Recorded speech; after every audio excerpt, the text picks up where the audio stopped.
العلي العظيم حسبنا الله ونعم الوكيل نعم المولى ونعم النصير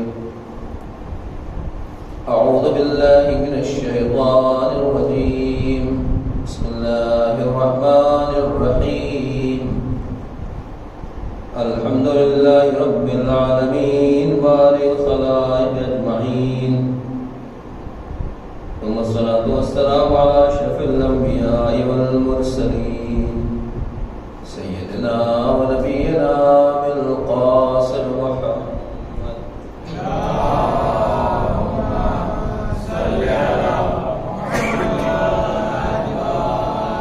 وعلى آله الطيبين الطاهرين المعصومين المظلومين المنتخبين المنتجبين ولعنة الدائمة الباقية على أعدائهم أجمعين أما بعد فقد قال الله تبارك وتعالى في كتابه المبين وهو أصدق القائلين وقوله الحق بسم الله الرحمن الرحيم إنا عرضنا الأمانة على السماوات والأرض والجبال فأبين أن يحملنها وأشفقنا منها وحملها الإنسان إنه كان ظلوما جهولا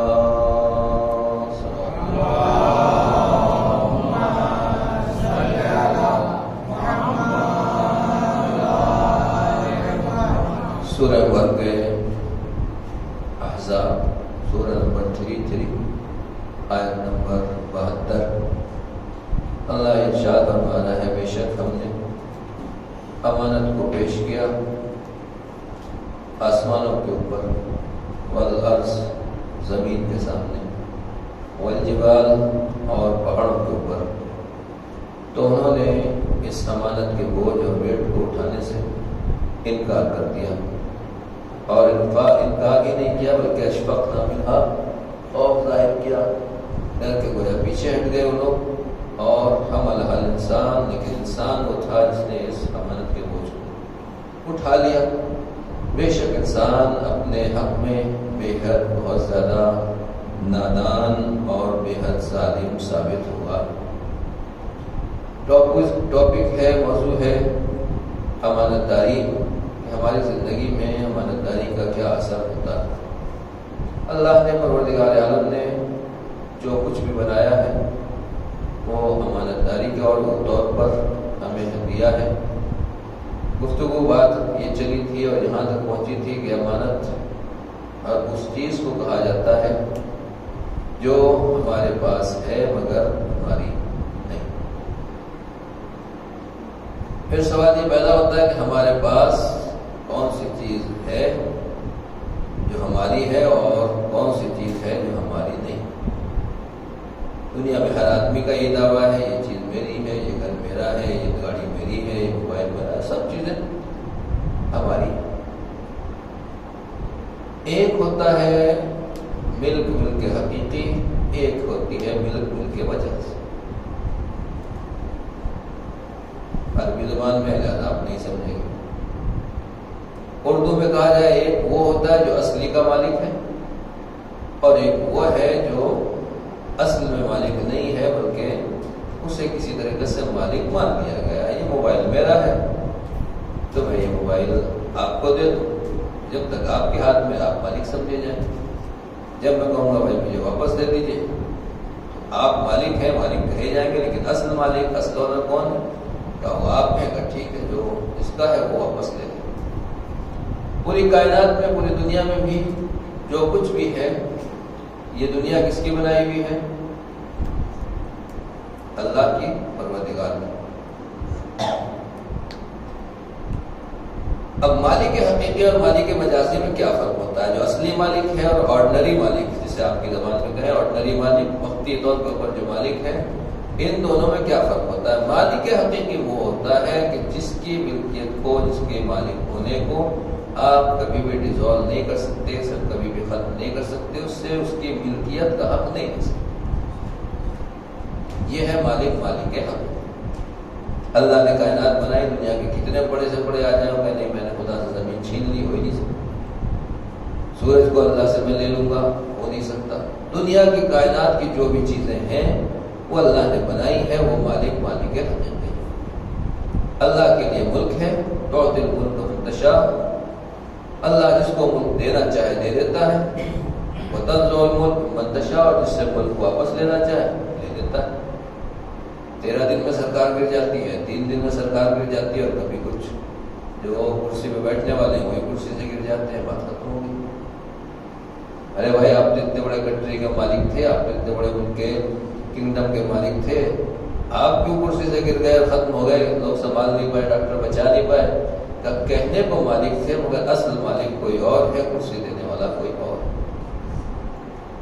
سمجھ میں آ گیا نا، کلیئر ہو گیا کہ 2 طرح کی ملکیت ہے، ایک ملک حقیقی ہے، اللہ جس کو دے رہا ہے ٹھیک ہے، کچھ دن کے لیے وہ مالک ہے، جب اللہ اس سے لینا چاہے گا تو وہ ملکیت اس سے لے لے گا۔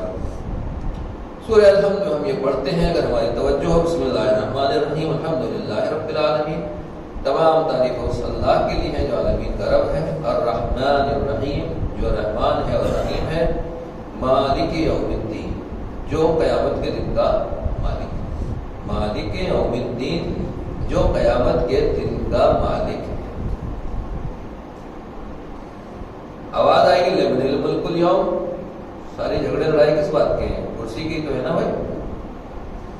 جو گورنمنٹیں ہیں، جو بادشاہتیں ہیں، جو ملک ہیں، جو کنگڈم ہیں، وہ کس لیے ہیں؟ بس سارے جھگڑے ان کے جو ہیں وہ کرسی کے لیے ہیں۔ یہ ملک میرا ہے، وہ ملک تمہارا ہے، یہ اسٹیٹ تمہارا ہے، وہ اسٹیٹ میرا ہے، یہ کرسی میری ہے، وہ کرسی تمہاری ہے۔ تمام جھگڑے جو ہیں وہ ملک و ملکوت کے ہیں، ملک کے ہیں اور اس زمین کے ہیں۔ روز قیامت میں آواز آئے گی لمن الملک اليوم، آج ہم سب کے جھگڑے ختم کرنا چاہتے ہیں، جو مالک ہے وہ آ جائے، اپنا قبضہ ثابت کر دے اور پورا ملک لے جائے۔ سب کے منہ بند ہوں گے، سب کے منہ پہ تالا لگا ہوا ہوگا، بالکل فیویکوئک لگی ہوگی، کوئی بول نہیں پائے گا اور کسی کے منہ سے آواز نہیں نکلے گی۔ بڑے بڑے بادشاہ اور بڑے بڑے فرعون سب کے سب خاموش، پھر خود آواز آئے گی للہ الواحد القہار، اس پروردگار کا ملک ہے جو اکیلا ہے اور قہار ہے، ہر ایک پر کنٹرول اور قبضہ رکھنے والا۔ یہ کیا مالک یوم الدین، خدا کہہ رہا ہے کہ دنیا میں تو تم ملکیتیں اپنی ثابت کرتے رہو، مگر آخرت میں کون ملکیت ثابت کرے گا؟ بس مطلب یہ ہوا کہ جو مالک حقیقی ہوتا ہے اس سے وہ مال کبھی چھینا نہیں جا سکتا۔ اب اگر ہمارے پاس ہم واقع مالک حقیقی ہیں کسی چیز میں، تو پھر ملک الموت آئیں کہ بھیا جان دیجئے، نہیں بھائی کیسے دیتے ہیں، تو ہماری ہے کوئی ایسا؟ مال دیجئے، کیسے ہو سکتا ہے؟ بڑی محنت سے کمائے، مال تو ہم دینے والے نہیں ہیں، چاہے جان چلی جائے۔ اولاد دیجئے، جو کچھ بھی دنیا میں ہے اگر ہم سے لیا جانے لگے تو دنیا کی کون طاقت ایسی ہے جو یہ کہے کہ میں جو ہوں، حتیٰ کہ یہ زمین، یہ جائیداد، یہ دولت، یہ جو کچھ بھی ہے، آج شام کو ہی ایک مومنہ کو ہم دفن کر کے آئے ہیں، آپ نے تقریباً سبھی نے نماز جنازہ پڑھی جو لوگ موجود تھے، اور یہ کیا ہے؟ آدمی چلا گیا مٹی میں۔ اب تک انسان اکڑ رہا تھا کہ زمین میری ہے، ملک میرا ہے، علاقہ میرا ہے، یہاں کا مالک و مختار میں ہوں، اور جب اسی زمین کے اندر گیا تو اس زمین نے جو ہے وہ پھر بتاتی ہے زمین کے اچھا میرے اوپر چلتے ہوئے بہت اکڑتے تھے، اب میں بتا رہا ہوں کیا۔ ایک سلوات پڑھتے ہیں مولانا کے استقبال کی۔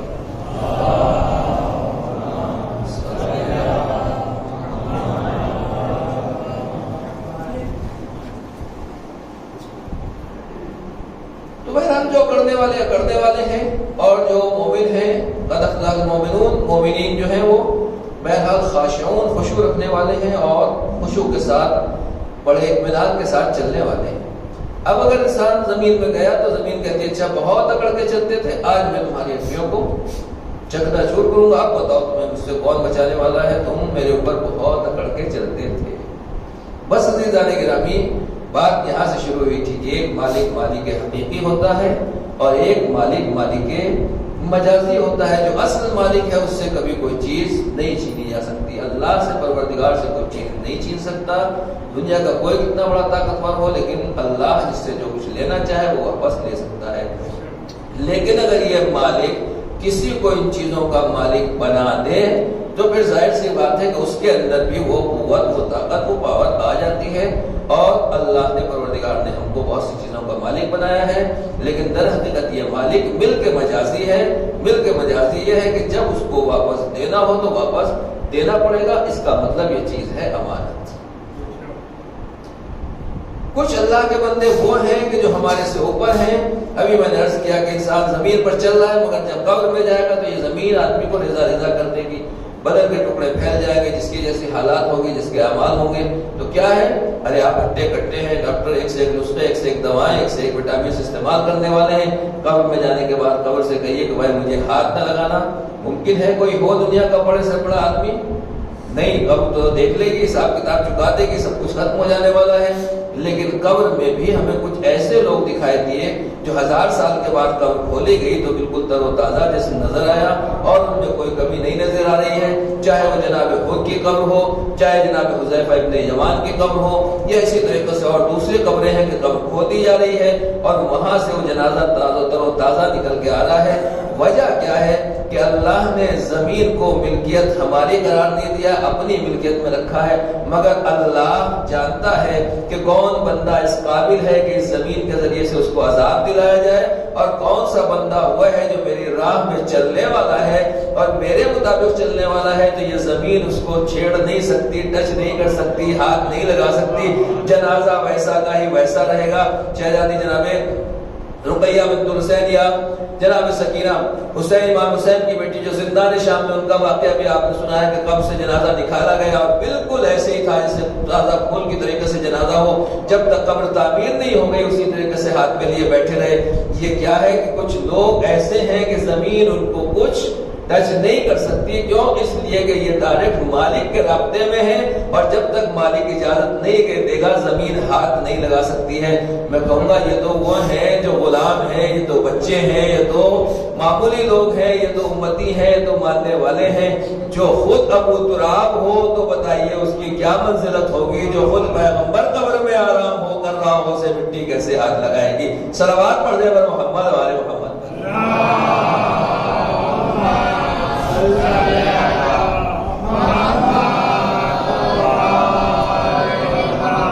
مسلمانوں سے ہمارا یہ اختلاف ہے، کہتے ہیں کہ ارے وہاں ان سے کیوں مانگ رہے، تو مر گئے، مرنے کے بعد کچھ نہیں دینے والے.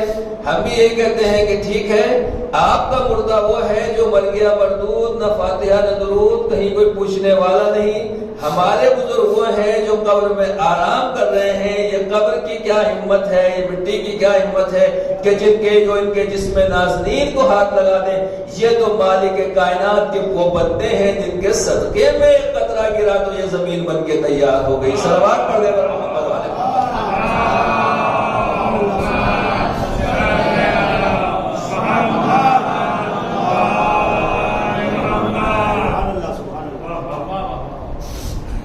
بات یہاں سے چلی تھی، ایک مالک ہے حقیقی ہے. پوری کائنات کا اصل مالک کون ہے؟ اللہ.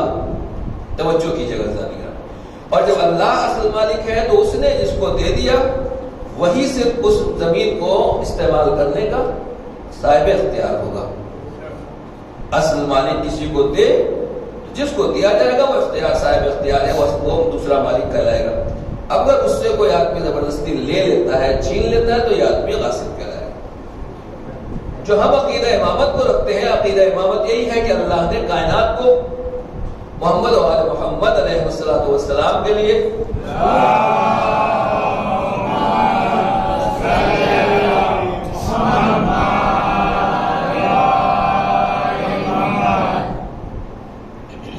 اہل بیت کے لیے اور اللہ کے رسول کے لیے، اپنے نیک بندوں کے لیے پیدا کیا ہے، مومن کے لیے پیدا کیا ہے. یعنی اصل ہے ان کے لیے، انہوں نے اپنے ماننے والوں کے لیے مباح کر دیا، جائز کر دیا، حلال کر دیا اور دے دیا، تو وہ زمین ان کو مل جائے گی. اب اگر کوئی بھی ان سے لے رہا ہے، بظاہر تخت حکومت پر، تخت خلافت پر بیٹھا ہوا نظر آ رہا ہے، تو یہ امانت میں خیانت کہلائے گی. کیوں؟ اصل مالک پروردگار عالم نے زمین کو مومنین کے لیے اور اہل بیت کے حوالے کیا اور اہل بیت کے ذریعے سے مومنین کو دیا ہے. جو کوئی بھی ہے وہ ظاہر سی بات ہے کہ حکم خدا کے خلاف اگر اس زمین کا استعمال کر رہا ہے، اس ملک کا استعمال کر رہا ہے، تو وہ در حقیقت طاغوت کہہ رہے ہیں. فَمَن يَكْفُرْ بِالطَّاغُوتِ وَيُؤْمِنْ بِاللَّهِ، آیت الکرسی آپ پڑھتے ہیں کہ جو آدمی طاغوت کا انکار کرے اور اللہ کے اوپر ایمان رکھتا ہو. تھوڑا سا ایک منزل تک لانا چاہتا ہوں. تو زمین کس کے لیے مالک حقیقی کون ہے؟ اللہ. اللہ جس کے لیے زمین کو جائز قرار دے گا اس کے لیے جائز. اللہ نے جس کے لیے ناجائز قرار دیا اور جس کو اجازت نہیں دی اس کے لیے ناجائز. صرف اہل بیت کو، صرف ائمہ طاہرین کو اللہ نے اپنے نیک بندوں کے لیے زمین جائز قرار دی. اب اگر کوئی بھی ان کی جگہ کے اوپر بیٹھتا ہے تو کوئی دنیا کی نظر میں کتنا بڑا بھی آدمی ہو، مگر یہ امانت میں خیانت ہوگی، یہ غاصبانہ قبضہ ہوگا. کیوں؟ اس لیے کہ بغیر اجازت کے یہ مال استعمال کر رہا ہے. اب بات کو آگے بڑھاؤں گا عزیزان گرامی کہ پیغمبر کے بعد کس کو ملے گا؟ یہ ملائکہ کائنات کو. جلدی جلدی تھوڑا سن لیجئے، ایک منزل تک لانا چاہتا ہوں شب جمعہ کی مناسبت بھی. اور پھر امام زمانہ کیا کہتے ہیں ملائکہ کائنات کے بعد کہاں پہنچے گا؟ امام حسن، امام حسین، اور آخر میں یہ حق کس کو ملے گا؟ امام زمانہ عجل اللہ تعالی.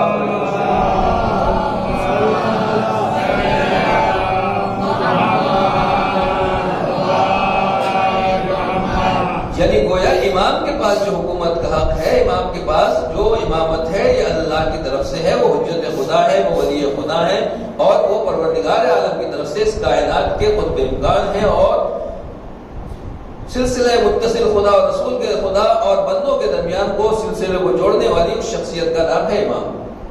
اب ایک سوال پوچھنا چاہتا ہوں، اگر امام زمانہ ہے اور یقیناً ہے تو جب یعنی ظہور کی بات کر رہا ہوں کہ ان کی زندگی میں اگر کوئی اس کرسی کے اوپر بیٹھتا ہے تو آصف 11ویں امام کی نماز جنازہ ہو رہی ہے.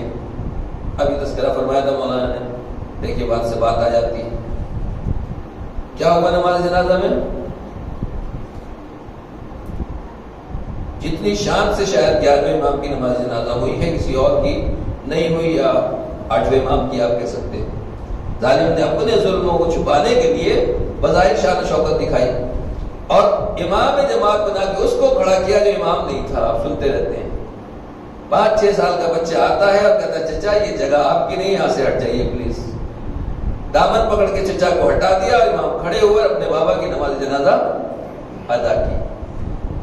بات ہو گئی نا، کلیئر ہو گئی. یعنی امام کی جگہ کے اوپر کوئی آدمی آ جاتا ہے تو امام اس کو برداشت نہیں کریں گے، کہیں گے آپ ہٹیے، یہ جگہ آپ کی نہیں ہے، جگہ میری ہے. اگر آپ کھڑے ہوتے ہیں تو آپ غاصب ہیں، آپ امانت میں خیانت کر رہے ہیں اور یہ حق ہمارا ہے. اب ایک سوال پیدا ہوتا ہے کہ امام تو چلے گئے پردے غیب میں،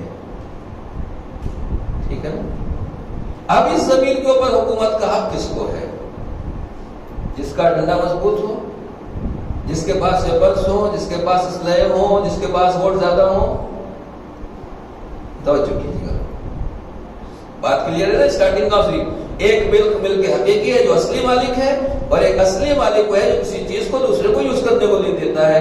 یہ امام بھائی اس کا روزے کا مائک ہے، آپ نے میرے سامنے رکھ دیا. مولانا جتنی دیر آپ کو تقریر کرنا ہے آپ کو اجازت ہے کہ آپ اس کو مائک کو استعمال کیجیے.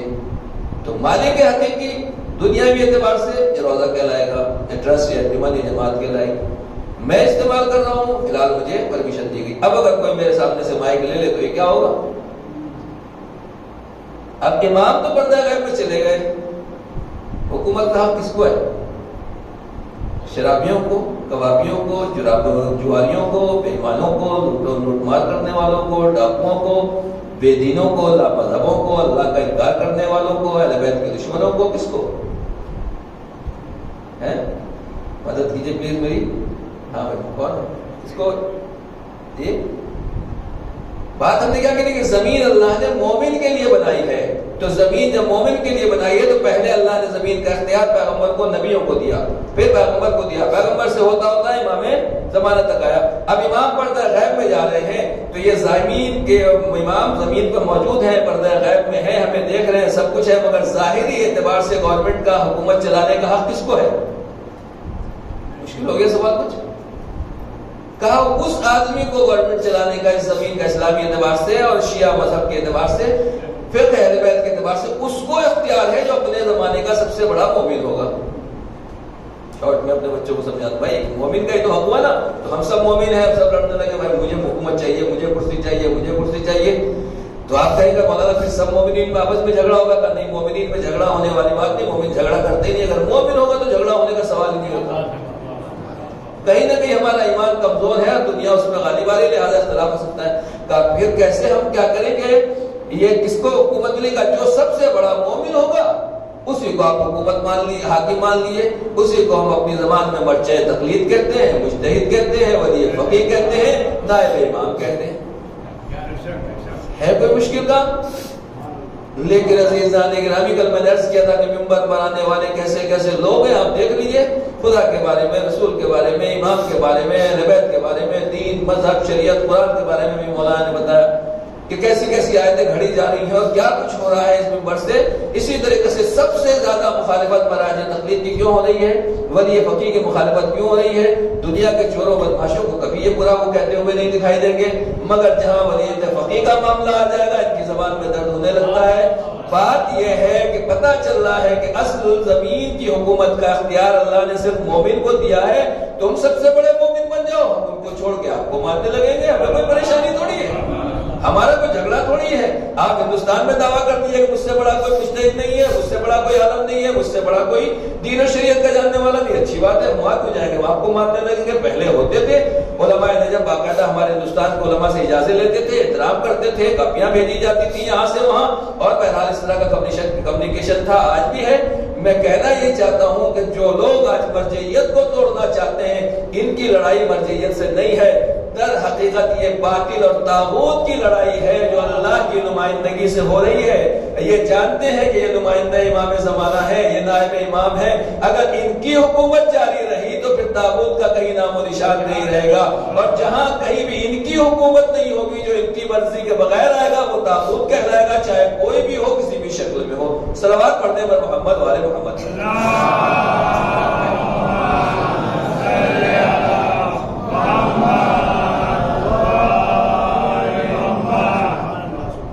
دنیا میں اتنے بڑے بڑے ڈکٹیٹر پڑے ہوئے ہیں، ان کو کوئی کچھ کہنے والا نہیں. سب کو پریشانی اس طرح کے اپنے ہی لوگوں سے، درمیان میں سے لوگ ایسے اٹھائے جا رہے ہیں اور سر ابھار رہے ہیں جو یہ باتیں کر رہے ہیں. وجہ کیا ہے؟ اب آپ کو سمجھ سکتے ہیں. دو ہی راستے ہیں، تیسرا کوئی راستہ نہیں ہے. میں نے شروع میں عرض کیا، ایک اللہ کی حکومت ہے، اللہ کا نمائندہ ہے، ایک امام زمانہ کا نمائندہ ہے، اور دوسرا جو بھی خدا کے مقابلے میں ہے، مومن کے مقابلے ہے، وہ طاغوت ہے. ہم امام، نائب امام کو، مرجع تقلید کو، مجتہد کو معصوم نہیں مانتے. جب تک اس میں شرائط پائے جاتے ہیں، یقیناً ان لوگوں میں شرائط پائے جاتے ہیں. امام کے غیبت سے لے کر، غیبت صغریٰ سے لے کر آج تک آپ دیکھیں کہ جو اس سیٹ کے اوپر آیا ہے، جس عہدے کے اوپر آیا ہے، بہرحال ٹاپک دوسرا، لیکن عرض کر دو اپنے جوانوں کے لیے جو آج کل فتنے چل رہے ہیں، بہرحال کرنٹ ٹاپک پہ بات کرنا ضروری ہے. جو بھی مرجعیت کی سیٹ کے اوپر آیا اس میں کوئی آپ کو کرپٹ نہیں دکھائی دے گا، کوئی غلط نہیں دکھائی دے گا. کتنے لوگ گئے ہیں جنہوں نے امام خمینی کا گھر دیکھا ہے، کرایہ کے گھر میں آخر تک رہتے تھے. کتنے لوگ ہیں جو امام خامنہ سے مل کے آئے ہیں. کتنے لوگ ہیں دنیا کا سب سے بڑا پیسے والا، سب سے بڑے جس کے ماننے والے ہیں، فالوور ہیں، وہ کون ہے؟ وہ چلے آ رہے ہیں اور ایک ٹوٹے پھوٹے گھر میں ایک بوریا نشین علی کے بیٹے سے ملنے کے لیے آ رہے ہیں اور ملاقات کر رہے ہیں. یہ کیا ثبوت ہے؟ ثبوت یہی ہے کہ جو لوگ محلوں میں رہ کر دلوں کے اوپر حکومت نہیں کر سکتے، علی کی اولاد، علی کے یہ بیٹے، مرجع تقلید ہمارے علماء، یہ بوریے کے اوپر بیٹھ کر ان کو اپنے گھروں پر آنے کے لیے مجبور کر دیتے ہیں اور لوگوں کو دلوں میں ان سے زیادہ محبت پائی جاتی ہے. صلوات پڑھیں پر محمد والے محمد.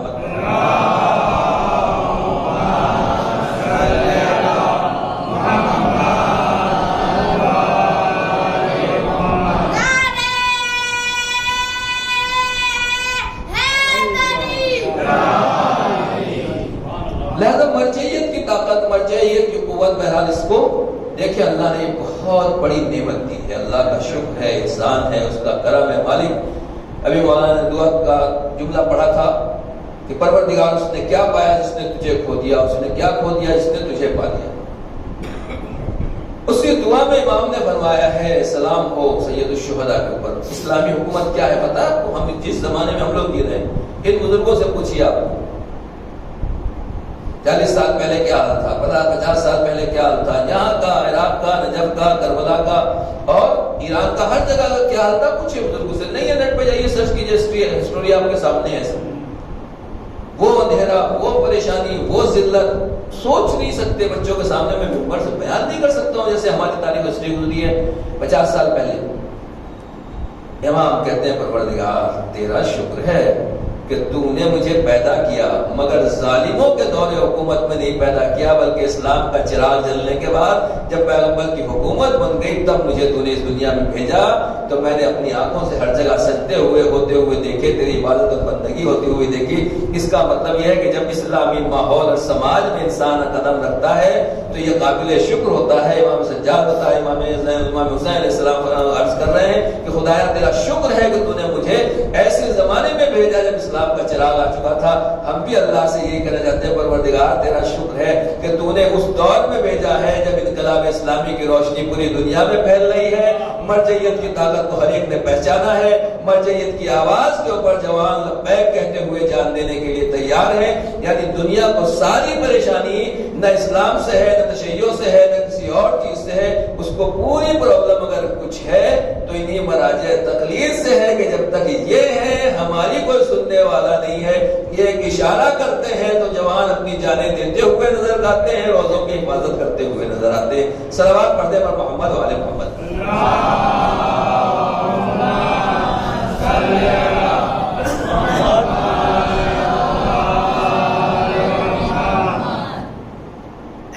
ٹاپک میں نے اس لیے شروع کیا تھا کہ آپ بھی آ جائیں، بات بھی پہنچ جائے۔ کل جمعے کا دن ہے، جمعے کو امام کی زیارت پڑھتے ہیں کہ امام انا ضیفک و جارک وانت یا مولا یا کریم من اولاد الکرام، اے مولا یہ جمعے کا دن ہے، میں آپ کا مہمان ہوں، پریشان ہوں، مشکلات میں گھرا ہوا ہوں، میں آپ کی پناہ میں آیا ہوں، مجھے بچا لیجئے۔ اور اسی میں کہتے ہیں ہم کہ مولا المتوقع فیہ ظہورک، جمعے کے دن آپ کے ظہور کا انتظار ہے، چانس ہے، ہو سکتا ہے جمعے کے دن صبح سویرے آ جائے۔ اب اگر امام کہیں کہ میں آ گیا، ہم کہیں گے مولا بھی تو بستر ہی نہیں چھوٹا، آج تو دیر سے سوئے تھے، کافی دیر تک کلپ چلتی رہی، موبائل چلتا رہا، چیٹنگ چلتی رہی، فیس بک چلتا رہا، واٹس ایپ چلتا رہا، تھوڑا سا آرام کر لے آتے ہیں۔ توجہ کیجیے، کل جمعے کا دن ہے، اگر امام آ جائیں تو ہماری کتنی تیاری ہے۔ میں ہر جگہ ایک بات کہتا ہوں، یہاں بھی اپنے بچوں سے کہتا ہوں، ذرا ایک صلوات کا سہارا دے دیجیے۔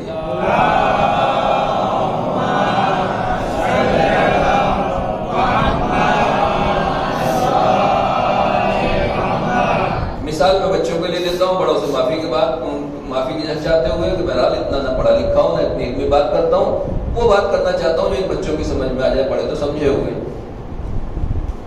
ایک ٹیم نے 210 رن بنائے، 210 رن بنائے، اب دوسری ٹیم آ گئی میدان میں، اس نے 205 رن بنا لیے۔ کتنے رن کا ڈفرینس رہ گیا میچ جیتنے کے لیے؟ 5 رن کا۔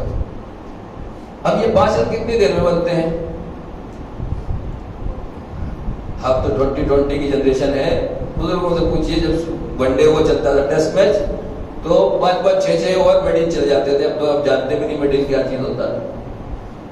وہ اوور جس میں کوئی رن نہ بنے اسے میڈن اوور کہتے تھے۔ اب تو کوئی چانس ہی نہیں، بہت مشکل ہوتا ہے۔ خالی میں یہ پوچھنا چاہتا ہوں کہ 5 رن بننے میں کتنی دیر لگتی ہے؟ چلیے ایک 4 لگ گیا، برابر ہو گیا۔ اب بتائیے کہ 1 رن بننا ہے کتنے ٹائم لگے گا؟ آپ کہیں مولانا کچھ نہیں پتا، ہو سکتا ہے اگلی بال پہ چھکا چلا جائے، رن بن جائے، جیت گئے، تالیاں بجنا شروع ہو جائیں، کب مل جائے گا۔ ہو سکتا ہے 1 وکٹ گرے، دوسرا وکٹ گرے، تیسرا وکٹ گرے، 1 مڈن جائے، 2 اوور گئے، 4 اوور جائے، کھلاڑیوں کے اوپر ہے، سامنے والی ٹیم آؤٹ ہو جائے، 1 رن میں ٹائی ہو جائے یا ہار جائے۔ ہوتا ہے نا، سب چیزیں تو سمجھی ہوئی نا، اس میں تو سمجھانے کی ضرورت نہیں ہے۔ اب میرا دوسرا سوال یہ ہے کہ یہ کتنے ہیں؟ یہ کتنا ہے؟ 1۔ اور پھر یہ کتنے ہیں؟ یہ کیا ہو گیا؟ یہ کتنے ہیں؟ 3۔ یہ کتنا ہے؟ اب اس کو جوڑ دیے۔ اب یہ کتنے ہیں؟ یہ اس کو الگ الگ جوڑیے، 3 1 3، کیا ہو گیا 3 1 3؟ 313۔ 313 کیا ہے؟ زور سے بولیے بھائی، ڈرنے کی باتیں ہیں۔ امام زمانہ کے ظہور کے لیے تقریباً جو مشہور روایت ہے اور سبھی مانتے ہیں کہ جب 313 ساتھی ہو جائیں گے امام ظہور کر لیں گے۔ ہو سکتا ہے 312 ہو چکے ہوں، یا سلواسہ سے کسی کو جانے کی امید نہیں امام کی اس میں. یہ بچے نہیں جا سکتے, سب نیک ہیں, شریف ہیں, معصوم ہیں اور نمازی ہیں, پرہیزگار ہیں. کیا امام زمانے کی سپاہی کے لائق نہیں ہے؟ کہاں سے آئیں گے؟ آسمان سے آئیں گے, زمین سے نکلیں گے, بارش میں گریں گے. بھائی اسی زمین کے تو بچے ہوں گے, یہی تو جوان ہوں گے. میں خالی یہ کہنا چاہتا ہوں, ہو سکتا ہے ہمارے آپ کے درمیان میں سے کوئی ایک بچہ, ایک جوان ہو جو امام کا سپاہی بننے کے لائق ہو. فرضاً ذرا بیٹھے ہوئے 10 سال سے, بیٹا تم ٹھیک ہو جاؤ تو میرا ظہور تیار ہو جائے اور میں جمعے کے دن آ جاؤں. بات سمجھ میں آ گئی؟ ہمارے صحیح ہونے سے امام کا ظہور رکا ہوا ہے. اب کہتے ہیں یا مولا یا صاحب زمان, امام زمانہ جلدی آئیے. امام پڑھتا ہے غیر سے, کہتے ہیں بھائی تمہاری وجہ سے رکے ہوئے, آپ صحیح ہو جائیے, 313 ہو جائے گا, میں آ جاؤں گا. المتوقع فی ظہور, روز جمعہ امام زمانہ کے ظہور کا انتظار کیا جا رہا ہے. ہو سکتا ہے 300 پورے ہو چکے ہوں, 13 کی ضرورت ہو سکتا ہے 310 ہو چکے ہوں, 3 کی ضرورت ہو سکتا ہے 312 ہو چکے ہوں, 1 کی ضرورت ہو. میں اتنا ہی کہنا چاہتا ہوں اپنی ماں بہنوں سے بھی, اپنی بچیوں سے کہ لیڈیز میں بھی امام کی چاہنے والی ہوں گی اور امام کے مددگار ہوں گے. ایک آدمی تو کم سے کم تیار کر دو تاکہ مولا کے لیے کہہ سکیں کہ مولا اگر ایک آدمی کی ضرورت ہے, ہم تیار ہیں, آپ آئیے. صلوات پڑھتے ہیں محمد والے محمد.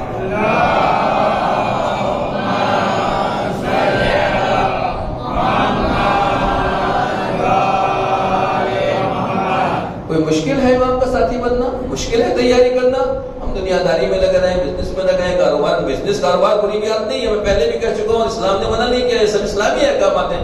مگر جو کچھ بھی کیجئے اس نیت کے ساتھ کیجئے کہ ہمیں یہ سب امام زمانہ کی خدمت میں پیش کرنا. کبھی بھی تیاری ہو سکتی ہے اور کبھی بھی امام آ سکتے ہیں. تو اصل ٹاپک کیا تھا جو میں نے کہا کہ مراجع تقلید, پوری دنیا کو آج پریشانی انہی سے ہے. کل بات کہاں چھوڑی تھی میں نے آخر میں؟ یہ بیٹا کس کا ہے, یہ بیٹی کس کی ہے؟ مولانا تو میری ہے. خالی میں یہ کہنا چاہتا ہوں, بہت باتیں تو بہت ہیں اور دلیلیں بھی, روایتیں بھی, آیات بھی, خالی موٹی موٹی جو زور کے بات کے اوپر سن لیں. آج بتائیے کہ ہماری تشیع کی عزت کون ہے, شیعت کی عزت کون ہے؟ پوری شیعت میں سب سے بڑا بزنس مین کون ہے, آپ بتا سکتے ہیں؟ اسی لائن کے آدمی نا, تو بھائی اپنی فیلڈ کی بات تو معلوم ہونا چاہیے نا. ہم سے پوچھے سب سے بڑا مجتہد کون ہے, ہم بتا دیں گے. آپ اپنی فیلڈ کی بات نہیں بتا رہے ہیں, ہم اپنی فیلڈ کی بات بتا رہے ہیں. کتنا بڑا, سب سے بڑا کھلاڑی کون ہے شیعوں میں؟ سب سے بڑا ڈاکٹر کون ہے؟ سب سے بڑا انجینئر کون ہے؟ کسی کو معلوم ہے؟ سب سے بڑا پولیٹیشین کون ہے؟ کسی کو معلوم ہے؟ کہا نہیں مولانا بہت ہے دنیا میں, عراق ہے, ایران ہے, یمن ہے, بحرین ہے, نہ جانے کہاں شیعہ پائے جاتے ہیں. کہا سب سے بڑا مجتہد عالم دین کون ہے؟ ہمارے سر کے تاج, ہماری آنکھوں کی روشنی آیت اللہ سیستانی مدرس اللہ علی, آغا خامنہ پیرا اور دوسرے مراجع کرام بھی ہیں, وہ سب بھی ہمارے لیے محترم ہیں. میں خالی اتنا بتانا چاہتا ہوں کہ یہ بتائیے کہ آغا سیستانی نے کون سی یونیورسٹی میں پڑھا تھا؟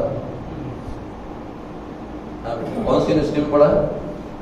آغا خامنہ نے کون سی یونیورسٹی میں پڑھا تھا؟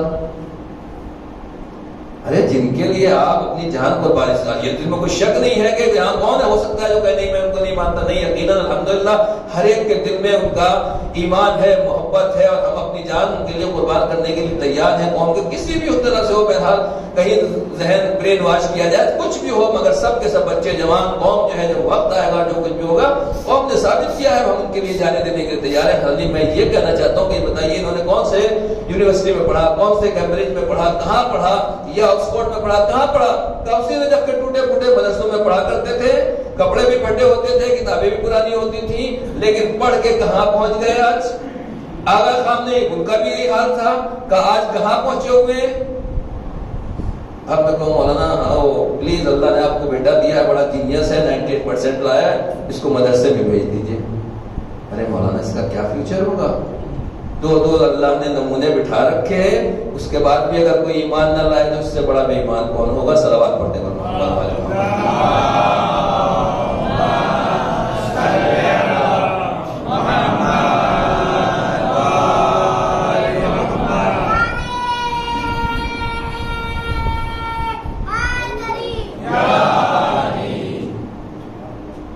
باتیں بہرحال دیکھیے زیادہ لمبی ہو گئی, لیکن جو باتیں ہمارے ذہنوں میں بٹھائی گئی ہیں بچوں کے, میں بھی اسی میں ہوں. جب میں بھی اس لائن میں آیا, ہر بڑا ارے کہاں جا رہے ہو تم, مدرسے کیا کرو گے, یہ ہے وہ ہے.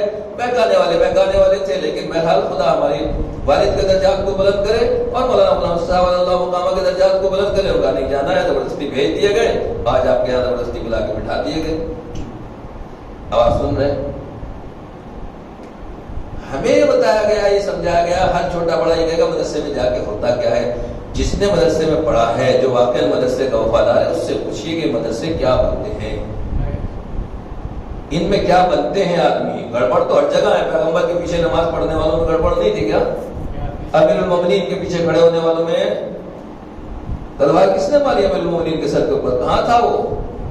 توجہ کیجیے گا. وہ غلط لوگ، کرپٹ لوگ تو ہر جگہ ہوں گے، لیکن جو امام زمانہ کا واقعی وفادار ہے، پھر امام زمانہ اس کو تنہا نہیں چھوڑتے، اس کو بے سہارا نہیں چھوڑتے. تو مدرسے میں ہماری ذہن، ہماری تھنکنگ، ہماری جو کچھ بھی ہم کہیں، ہمارا یہ ذہن بن گیا ہے کہ مدرسے میں چلے جاؤ گے تو یہ ہو جائے گا. نہیں عزیزان گرامی، میں ایک اور بات کہوں. چلیے ٹھیک ہے، بہت سے لوگ ہو سکتا ہے کہ مرجعیت کے بارے میں کچھ لوگوں کے آج برین واش ہو گیا، ذہن بہک گیا، اور ادھر ادھر ہمارے کچھ بچے چلے گئے.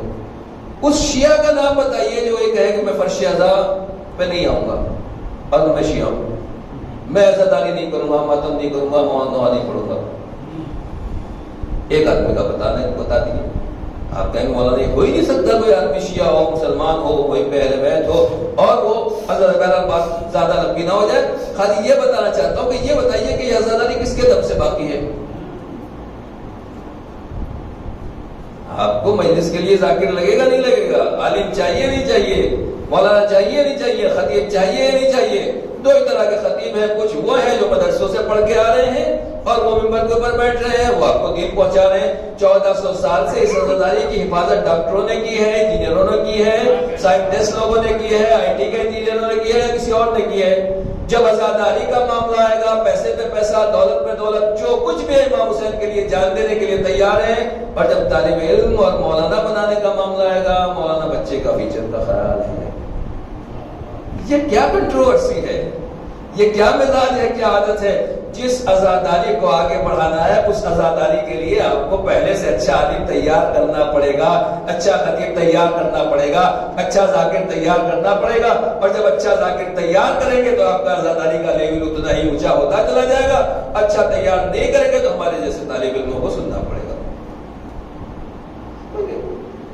اگر عزاداری جو کچھ بھی ہے، میں اپنے آپ کو پڑھ چکا ہوں، تو تقریباً 1 گھنٹے 50 منٹ کے قریب میں نے مجلس پڑھی تھی. بارش ہو رہی تھی اور لوگ جا نہیں سکتے تھے. یہاں نہیں پڑھوں گا، ایک صلوات پڑھ لیے اور محمد والے محمد پر.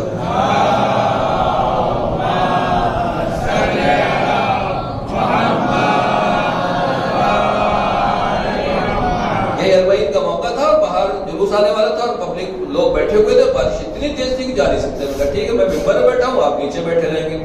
میں بھی اتر آؤں گا تو مجھے بھی یہی بیٹھنا ہے، آپ کو بیٹھنا ہے. ٹھیک ہے، میں پڑھ رہا ہوں. اور اتفاق سے سورہ توبہ کی آیت فلولا نفر من کل فرقۃ طائفہ، کہ ہر گروپ میں سے، ہر قوم میں سے ایک آدمی کیوں نہیں جاتے ہیں تیرے علم حاصل کرنے کے لیے تاکہ واپس آئیں اور لوگوں کو ڈرائیں. میں خالی اتنا کہنا چاہتا ہوں کہ جو آپ کی کمپنی ہے، جو آپ کی فیکٹری ہے، جو آپ کا اسکول ہے، جو کالج ہے، اس میں آپ محنت کرتے ہیں یا نہیں کرتے ہیں؟ یا بغیر محنت کے آپ کو رزلٹ مل رہا ہے؟ بغیر محنت کے یہاں سلواسا میں رکے ہوئے ہیں. اگر خدا نہ خواستہ نہ چلتا کام دھندا تو جان سے آئے تھے واپس چلے جاتے. کہا نہیں مولانا محنت کر رہے ہیں، صبح سے جاتے ہیں رات تک 12 گھنٹے 14 گھنٹے 18 گھنٹے 20 گھنٹے، ضرورت پڑتی ہے 24 گھنٹے جاگتے ہیں تاکہ ہماری کمپنی آگے چلی جائے. اپنی کمپنی کے لیے اتنا خیال ہے، امام حسین کی کمپنی، کربلا کی کمپنی، عزاداری کی کمپنی کا کوئی خیال نہیں ہے. جب بچے کو ذاکر اور مولانا بنانے کا معاملہ آتا ہے تو پھر عزیزان گرامی یہی ہے. میں اتنا ہی بتانا چاہتا ہوں کہ اگر شیعت کو عزت مل سکتی ہے تو یہی مدرسے دلا سکتے ہیں. لیکن یہ ہے کہ آپ اسکول میں بھی پڑھائیے اور مدرسے میں بھی پڑھائیے تاکہ دنیا بھی حاصل ہو جائے، آخرت بھی حاصل ہو جائے. آج آپ دیکھ لیں، ایران نے آپ کے سامنے پیش کر دیا ہے، لبنان آپ کے سامنے ہے، یمن آپ کے سامنے ہے، بحرین، عراق، دوسری جگہ جہاں کہیں بھی علماء، پبلک، عوام اور ہماری پبلک، ہمارے مومنین علماء کے پیچھے چلے ہیں تو آج کس منزل کے اوپر پہنچے. ایک ذرا سلوات کا سہارا دے تو عرض کرو.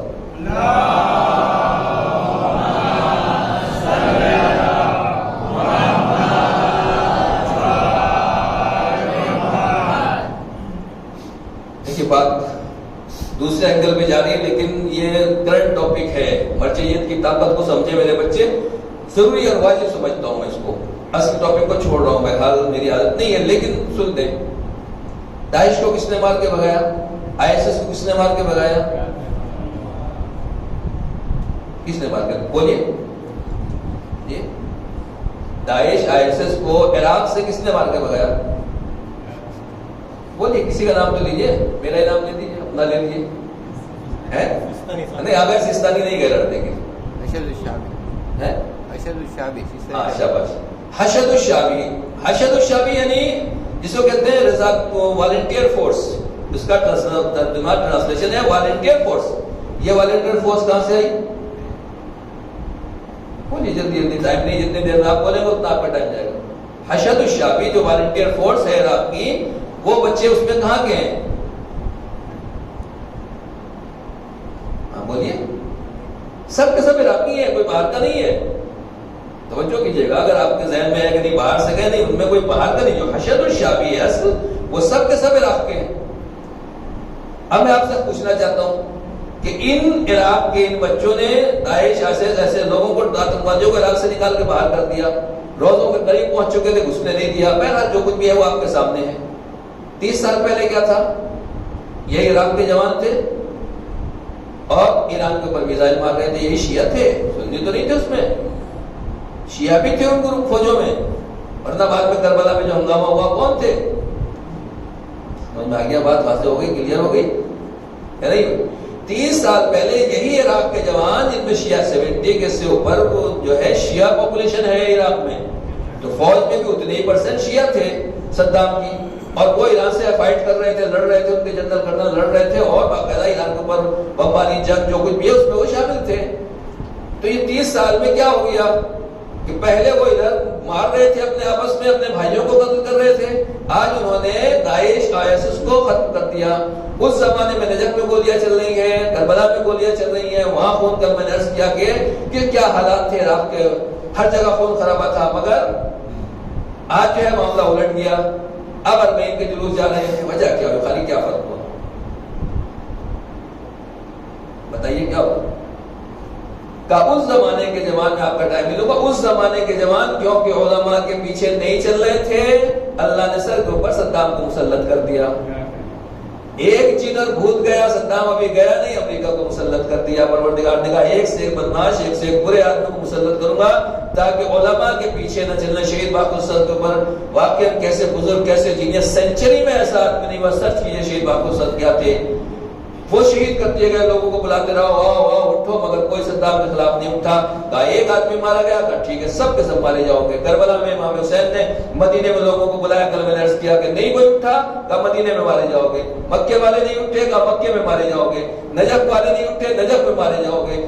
کربلا میں نہیں اٹھے، سامرا میں نہیں اٹھے، ہر جگہ مارے جاؤ گے. سب جگہ مارے گئے. صدام سب کو ذلیل کرتا رہا، خار کرتا رہا. جب دیکھ لیا علماء کی مخالفت، مرجعیت کے خلاف چلنے کا نتیجہ کیا ہوتا تھا، تب سمجھ میں آیا اب تمام جوان جو ہے وہ مرجعیت کے پیچھے چل رہے ہیں. جب مرجعیت کے پیچھے چل رہے ہیں تو نتیجہ کیا ہو گیا؟ جوان وہی ہے، صرف فرق ہو گیا، تھنکنگ بدل گئی کہ دینار ہو گئے. پہلے بے دین تھے تو صدام کے پیچھے چل رہے تھے، کہے جاتے تھے شیعہ، مگر ان کا لیڈر تھا صدام. لیکن آج وہی شیعہ ہیں مگر ان کے لیڈر ہیں آغا سیستانی، ان کے لیڈر ہیں آغا خامنہئی، ان کے لیڈر ہیں آغا حسن نصر اللہ. اب دنیا کو پتا چل گیا کہ واقعی تشیع کی طاقت کیا ہوتی ہے. بتائیے دنیا میں اگر کوئی مرجعیت کے خلاف نہیں ہوگا تو کس کے خلاف ہوگا؟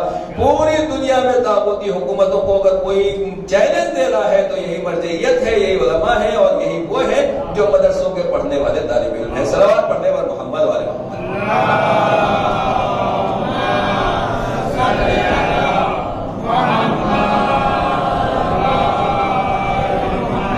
پلیز اپنی طاقت کو سمجھیں کہ ہمارے پاس اصل طاقت کیا ہے، پاور کیا ہے، دین کیا ہے، شریعت کیا ہے، مذہب کیا ہے، تقویٰ پرہیزگاری کیا ہے. اگر یہ طاقت ہمیں مل جائے تو عزیزان گرامی آج ہم بھی بچے ہو سکتے ہیں، ہم بھی پوری دنیا میں نام لے سکتے ہیں. آپ کہیں ابھی تو صرف زیارت گاہ ہے، لوگ آ رہے ہیں، کل کو لوگ علم حاصل کرنے کے لیے آئیں گے، ایجوکیشن لینے کے لیے آئیں گے، تقویٰ سیکھنے کے لیے آئیں گے، پرہیزگاری سیکھنے کے لیے آئیں گے. آپ کو باہر بھیجنے کی ضرورت نہیں ہوگی.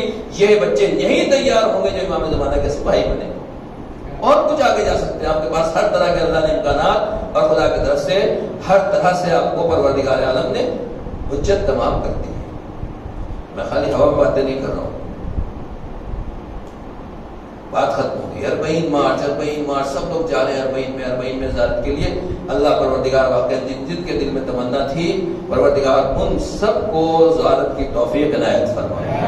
اور واقع جیسا کہ مولانا نے کہا کہ شب جمعہ اگر دل میں تمنا ہے آپ چھت کے اوپر چلے جائیں, اور اگر کہیں چھت نہیں ہے باہر نکلیے, آسمان کے نیچے کھڑے ہوئیے, کربلا کے رخ کر کے السلام علیکم یا ابا عبداللہ, اے امام حسین میں نہیں آ سکا, میرا سلام نہیں سے بولو, آپ کو زیارت کا ثواب ملے, آپ کا نام زائرین میں ہو گیا, اور جو زائرین کی برکت ہے وہ آپ کو مل گئی. 40 کا مارچ کیا ہے؟ دنیا کو اس سے پریشانی کیوں ہے پتہ ہے؟ میں نے خود بھی گیا ہوں بہرحال, یہ دکھاوا نہیں ہے, شکر ہے اس کا, احسان ہے کہ امام حسین نے بلایا, اس قابل تھے, شاید کچھ گناہ دھل گئے ہوں, ہماری اصلاح ہو گئی ہو. واقعی جو 40 کے لطف ہے, اور بھی بہت سی چیزیں جو اپنی آنکھوں سے میں نے دیکھا ہے, بہرحال بہت سی چیزیں میں نے پڑھی, لیکن خود بھی جا کر جو چیز میں نہیں دیکھ پایا, جب تک اس ماحول ان حالات میں, اس وقت تک وہ آدمی اس چیز کو نہیں سمجھ سکتا. پچھلے سال ایک کلپ آیا, اس کلپ نے مجھے بدل کے رکھ دیا, اور مسائل میں پڑھوں گا تو یہی کافی ہے آپ کے رونے کے لیے. 40 کیا ہے؟ غم امام حسین کیا ہے؟ ایک آدمی ہے جو بظاہر ایران کی فوج کا کوئی کمانڈر ٹائپ کا ہے, وہ 40 مارچ پہ جاتا ہے, اور جانے کے بعد بہرحال آپ جاتے ہیں, موقف لگے ہوئے ہیں, کسی نے کہا آئیے پلیز ہمارے گھر آئیے, گھر میں رہا 1 دن 2 دن جیسا بھی ہو, پہلے بھی ہر سال جاتے تھے, وہ اتفاق سے اس موقع پہ چلے گئے, انہوں نے کہا نہیں آپ ہمارے گھر چلیے, اس کو گھر لے کر چلے. جتنی دیر بھی ان کی خدمت کرنا تھی خدمت کر دی. جب خدمت کر کے کہا اچھا بھائی پلیز اجازت دیجیے, ہمیں جانا ہے, کربلا پہنچنا ہے, کہا ٹھیک ہے بسم اللہ تشریف. جو گھر کا مالک تھا وہ اندھا تھا, تو اس نے چلتے چلتے پوچھ لیا کہ بھائی یہ بتاؤ کہ تم اندھے کیوں؟ تو نہیں کوئی بات نہیں, ایسی کچھ چاہیے, خدا حافظ معاف کیجیے گا, نہیں چھوڑیے آپ کیا پوچھ رہے ہیں, کہنے بھی نہیں بتانا پڑے گا بھائی, آپ نے اتنی خدمت کی ہے, ہماری مہمان نوازی کی ہے, ہمیں اپنے گھر میں رکھا ہے, بتائیے تو کیوں آپ ایسے چلے گئے, آدمی کو تکلیف تو ہوتی ہے. تو اس نے نہیں بتایا, اس کا بیٹا برابر میں کھڑا تھا, کہا یہ میرے بابا آپ کو نہیں بتا سکتے. کہا بیٹا تم ہی بتا دو. کہا جب ایران عراق جنگ ہو رہی تھی تو یہ صدام کی فوج میں تھے, ادھر سے آپ کے خلاف بم مارتے تھے, ادھر سے کوئی بم گرا اور ان کی آنکھ اس میں چلی گئی. یہ اس لیے نہیں بتا رہے ہیں تاکہ حسین کے ظاہر کے سامنے ان کو شرمندگی نہ ہو, تاکہ آپ امام حسین کے ظاہر میں آپ یہ بتائیں کہ ہمارے اندر لڑائی تھی, اختلاف تھا, اور اس کی وجہ سے میری آنکھ چلی گئی ہے, اور آپ کی وجہ سے میری آنکھ چلی گئی ہے. لہذا یہ آپ کو اس لیے نہیں بتا رہے ہیں تاکہ آپ کو شرمندگی نہ ہو کہ آپ کی وجہ سے ان کی آنکھ کو چلا گیا. میں خالی یہ بتانا چاہتا ہوں وزاداروں, انڈیا پاکستان کو آپ جانتے ہیں کتنے دن ہوئے الگ ہو گئے, کیسی طریقے سے دوسرے کنٹریز کو الگ ہوئے کتنے دن ہو گئے, مگر لوگ نہیں مل سکے. حسین غریب یہ آپ نے کیا کر کے دکھایا. 20 سال پہلے جو ایک دوسرے کے اوپر بمباری کر رہے تھے, ایک دوسرے کے اوپر میزائل مار رہے تھے, ایک دوسرے کو دیکھنا پسند نہیں کر رہے تھے, آج وہی لوگ جا رہے ہیں, سامنے والے ان کے پیر دبا رہے ہیں, ان کے جوتوں کے اوپر پالش کر رہے ہیں. ننھے ننھے بچوں کے پاس اگر کچھ نہیں ہے, گلاس میں پانی لے کر بیٹھے ہوئے ہیں اور کہہ رہے ہیں زوار پلیز آئیے ایک گلاس پانی لے لیجئے, اے زوار آئیے پلیز آئیے, ہم آپ کی خدمت کا موقع دے دیجئے. یہ کیا ہوا؟ یہ حسین غریب کے دروازے پر آنے کا اجر ہے کہ اگر واقعی حسینی ہو جاؤ تو اتنی جلدی دشمنیاں دور ہو جاتی ہے, محبتیں پیدا ہو جاتی ہے, لوگ ایک دوسرے کے پیر دبانے لگتے ہیں, پورے کئی دن تک ایک دوسرے کی خدمت کرنے لگتے ہیں. اگر پوچھا جاتا ہے کہ کوئی جنگ ہوئی تھی تو جنگ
مصیبتوں کا سامنا کس انداز سے کیا، کس طریقے سے یزید اور آل یزید اور اس کے چاہنے والوں اور ماننے والوں کو ظلم